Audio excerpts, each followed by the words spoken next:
Hey guys, welcome back to my channel. I am Nomadic Soul. So in today's video, we are going to explore Chintamani Kar Bird Sanctuary situated in South Kolkata, West Bengal. Let's get started.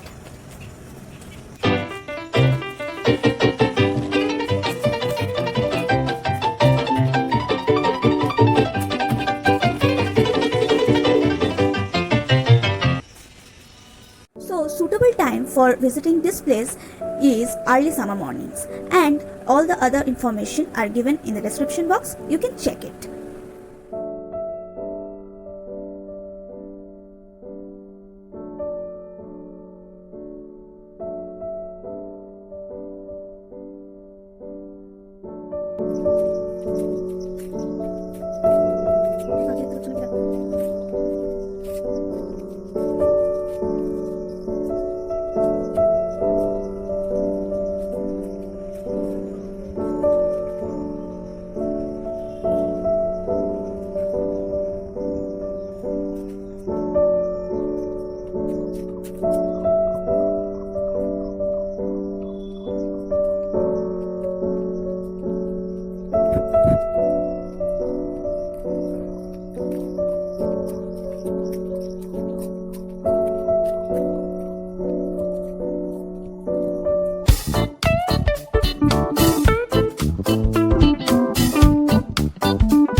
So guys, here are some pictures that I clicked there.